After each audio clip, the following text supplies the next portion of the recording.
20년 이상 PHP를 해오신 거의 잃어버린 10년이 있었던 거예요. 아직도 그거 아니야? 뭐 그런 거? 네. 대강 그런 거죠. 아 저쪽에 가면 뭐 있겠네. 한국 거 뭐 있는 거죠. 안녕하세요. 라이트버그의 헤비 프렌드 미스터 제로입니다. 반갑습니다. 미스터 제로. 네.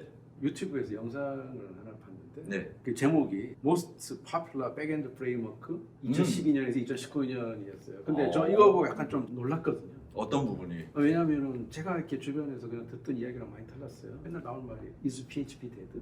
뭐 이제 또는 이제 난 이제 새로 배우려고 하는데 PHP 배워야 할까요? 뭐 이런 이야기가 많이들 나오더라고요. 그런 질문이 많이 나온다는 건 사람들이 얘는 좀 뭔가 구닥다리고 네? 뭐 그런 거 아니냐라는 느낌이었는데 이걸 보니까 뜻밖에도 라라벨이라는 PHP 프레임워크가 압도적인 GitHub 스타수긴 하지만 1등이더라고요. 그리고 코드 이그나이터라는 것도 여기에 딱 순위를 올렸고 오, 놀랍네요. 그동안 PHP 포기 안 하고 20년 동안 배워서 보람이 있어요. 네. 그러니까요. 네. 제가 가장 사랑하는 PHP에 대해서 이야기할 수 있는 날이네요. 네. 할 얘기가 참 많을 것 같아요. 그러죠. 네. 많이 해주세요. 네. 영상을 네. 우리 한번 잠시 보는 게 좋을 것 같아요. 네. 네. 어떻게 변화가 됐는지. 네. 이게 2012년부터 19년까지인데 네. 처음엔 루비 온 레일즈가 압도적이에요.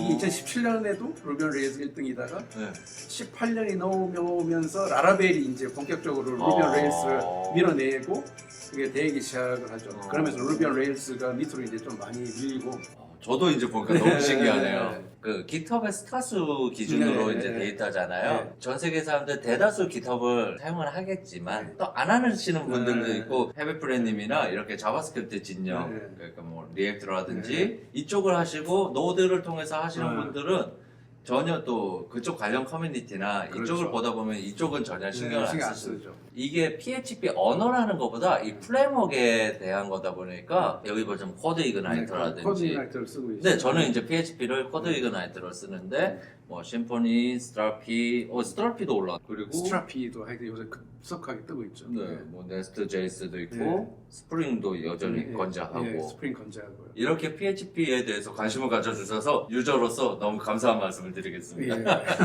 근데 PHP가 사람들이 가장 오해하고 있는 게 중간중간에 PHP 이제 죽은 거 아니에요? 네. 저도 그런 얘기를 많이 네, 들었어요. 저도 이렇게 뭐 보면 네. 여기서 뭐 그런 이야기 많이 나와요. PHP로 작업한다 그러면 PHP 보안 괜찮아요? 네. 물론 이제 한번 죽을 고비들은 여러 겪긴 했었죠. 그걸 살려줬던 게 첫 번째가 워드프레스. 아 워드프레스가 PHP 네. 죠 왜냐면 PHP 언어적 장점이자 단점인 네. 게 쉽게 사용할 수 있고 입문자들한테 이런 측면에 뭐 파이썬이라든지 PHP라든지 자바스크립트가 같은 맥락으로 네. 접근을 하죠. 그래서 자바스크립트는 프론트에서 유저들한테 쉽게 할 수 있는 것, PHP는 백엔드 쪽을 쉽게 접근할 수 있는 쪽이 PHP였고, 그리고 파이썬 같은 경우는 요즘은 조금 활용도가 많이 바뀌긴 했지만 거의 파이썬 초기에는 시스템 프로그램을 입문자들이 쉬운 게 파이썬이었으니까.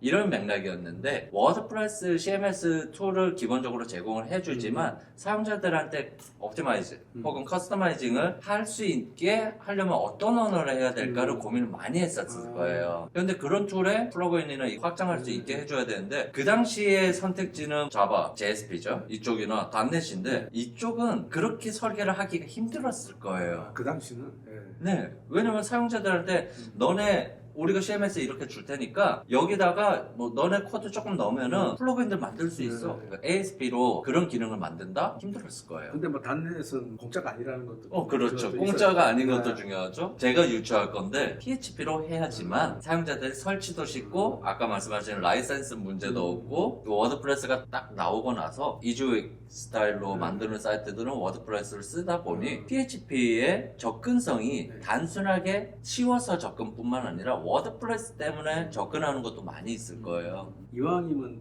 새로운 거 배우고 싶어 하지. 그 사람의 그 심리잖아 기본적으로 그죠? 그럼 한물 갔다 이런 이야기를 들으면 굳이 그걸 배우고 싶은 생각은 별로 안 나잖아. 근데 그럼 왜 PHP가 그런 인상을 좀 주게 됐을까요? PHP의 문법 자체가 약간 좀 문법이 허접해 보이죠. 옛날 문법을 쓰다 보니까 요즘 언어의 트렌드랑은 좀 맞지 않게 또 약어도 너무 심하게 쓰고요. 방식도 옛날 방식이었어요. 그래서 이제 5.3까지 나오다가 거의 잃어버린 10년이 있었던 거예요. PHP 쪽에서 6 버전을 준비를 하고 있었는데 그 당시에 웹 개발 환경, 뭐 프론트든 백엔드든 뭐 하는 것들이 엄청나게 바뀌었어요. 딱 이제 저기 루비라든지 혹은 노드가 나오고 미친 듯이 방향성들이 바뀌다 보니까 PHP 6 쪽에서는 실컷 만들어놓고 거의 다 만들어 갔는데 이게 별로 안 좋은 거예요. 문제도 많고. 그리고 옛날 PHP의 단점이 보안의 문제 이슈가 좀 많았어요. 그러다가 PHP가 6을 건너뛰고 7 버전이 나왔어요. 그래서 6을 과감하게 버려버렸어요. 근데 이 PHP 7, 7이 나오면서 퍼포먼스 보안이라든지 이런 것들이 많이 해결이 됐고 그거를 제대로 만들 수 있게 도와준 이런 프레임워크 두 가지가 나왔죠. 뭐 물론 더 있어요. 저도 이제 PHP 쓴 지 거의 20년이 됐는데 옛날에 조금 스프링 같은 게 너무 부러운 거예요. 정통 MVC를 구현할 수 있고 그런 것들을 PHP에서 가능하게 해주는 라라벨이 그렇게 강력한 프레임워크이고요. 저 같은 경우는 그럼에도 불구하고 코드 이그나이트를 쓰는 이유는 저는 심플 MVP를 쓰는 걸 좋아해요. 그러니까 너무 막 그냥 이거는 이제 죽었다. 이제 이런 거에 현혹이 되지 필요는 없지 않을까 그런 그렇죠. 생각이 좀 들더라고요. 저 또한도 그런 얘기들을 수도 없이 들었어요. 아직도 그거 아니야? 뭐 그런 거? 네. 제가 2000년대 초반 때죠. 제가 주력으로 했던 거는 액션 스크립트였어요. 지금은 뭐 아시는 그런 분들 잘 거 없을 아는 거예요. 사람도 없을 것 같은데. 그렇죠. 플래시라고 한때 이제 액션 스크립트 할 때 그때 저쪽 진영에서는 야, 너 왜 자바스크립트 안 해? 아니 자바스크립트 하긴 하는데 자바스크립트로는 한계가 너무 많아. 그리고 이쪽 진영에서 야 자바를 해야지. 자바는 내가 굳이 할 필요는 없을 것 같아. 그래서 저는 액션 스크립트라는 영역을 해서 활용을 했던 거고 그때 마침 트렌드를 잘 맞아떨어져서 엄청난 붐이 됐었죠. 전 세계적으로. 지금 사실상 스파라고 하는 거의 개념이 그 당시에 나타났었어요. 뭐 그러니까 개념이 어느 날 갑자기 보통 보면 하늘나라에서 툭 떨어진 게 아니라 많은 사람들이 시도를 하다가 조금씩 뭔가 되면서 나중에 이제 사실은 결실을 맺는 데를 딴 놈이 그렇죠. 그 당시 이제 획기적이었던 거는 지금이야 인터넷이 많이 빨라졌지만 그 당시만 해도 인터넷 속도가 페이지를 로딩하는 시간들이 적게는 1초, 어지간해 한 5초 정도씩 되다 보니 페이지 넘어가는 시간들을 줄이는데 장점이 플래시라는 그 기술이 부합이 됐던 거죠. 그래서 그 당시엔 스파가 아니라 리치 인터넷 어플리케이션이라고 해서 리아라고 불렀었어요. 이면 한 최초에 접근할 때 첫 번째 랜딩을 할 때 아주 가볍게 처리를 해버리고 부수적으로 백 쪽에서 계속 로딩을 하기 때문에 그럼 일종의 그거네요. 뭐 이렇게 데이터 배치 해올 때 시간이 걸리니 그 사이에 그냥 뭔가 보여주고 그 뒤에서는 이제 어떻게 보면 액션 스크립이나 뭐 이런 걸 갖다 하이드레이트 꼽아주는 거네요. 완전히. 이 로딩을 하는 사이에 로딩이 되지 않는 것처럼 보이게 앞에서 애니메이션을 좀 보여주고 아니면 그냥 일단 그렇죠. 페이지에 스태틱한 내용만 먼저 보여주고 뭐 네, 그런 맞아요. 리액트 프레임워크에서도 요즘에 서버 사이드 렌더링에 대한 이야기 계속 나오거든요. 서버 사이드 렌더링 하면 스태틱한 페이지 먼저 보내주면서 자바스크립트는 하이드레이트 해주는 그런 그렇죠. 형태로 이제 많이 되거든요. 그래서 지금 이 스파라는 것들을 계속 얘기하는 것들을 듣다 보면은 매번 그랬어요. 야 이번에 이 기술이 뜬다는데 너 이거 왜 안 해? 이제 파이썬을 해야지. 야 장고 안 해? 노드는? 그럼 각각의 필요성에 의해서가 아니라 트렌드에 쫓아서 해야 된다는 말들을 너무 많이 들었어요. 그러다가 딱 통찰한 걸 하나 다 정제가 되고 쓸만해졌을 때 그러니까 저희 휴대폰도 그렇잖아요. 아이폰 새로 나왔다, 갤럭시 새로 나왔다, 베타 테스트를 남들이 다 해줄 때까지 저는 그런 쪽이거든. 다른 개발자분들이 열심히 이제 테스트를 다 해주고 이젠 좀 성숙해졌다. 저는 이제 그 파이썬 해야 된다는 얘기 들은 게 거의 10년 됐는데 얼마 전에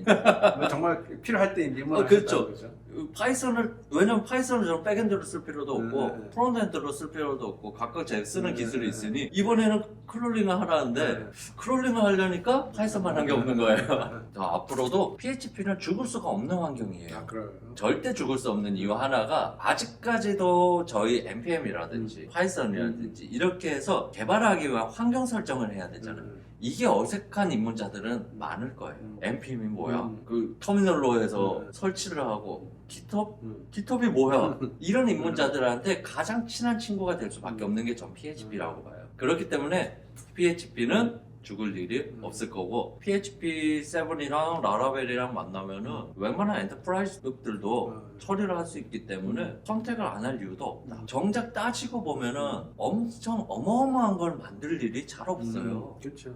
처음부터 이런 엔터프라이즈급 개발을 하려고 나는 백엔드를 하면은 뭐 은행권이라든지 트래픽을 10만 건을 처리할 수 있는 거라든지 이런 것들을 생각하고 들어가지는 않으시잖아요. 그런 경험을 쌓기도 힘들고 그런 의미에서 봤을 때 뭐 스몰 비즈니스나 약간 미들 비즈니스까지도 굳이 엔터프라이즈용으로 세팅된 과정들을 다 공부하실 필요는 없다고. 또한 스파도 마찬가지예요. 스파가 트렌드이기 때문에 만든다라는 느낌보다 스파가 필요할 때 만들어야 되는데 그 옛말에 그 말이 참 맞는 것 같죠. 뭐 잡을 때 뭐 쓸 필요 없고. 맞아.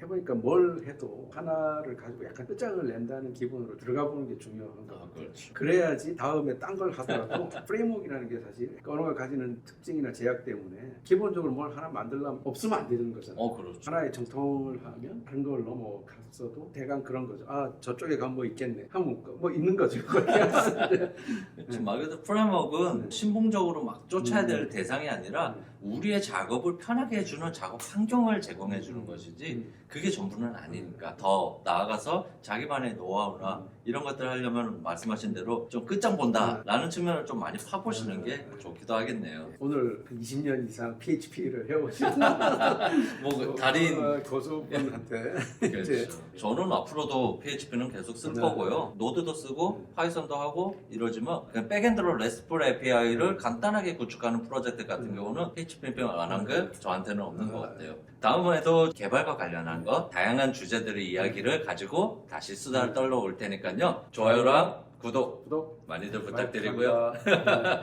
다음 시간에 만나요. 감사합니다.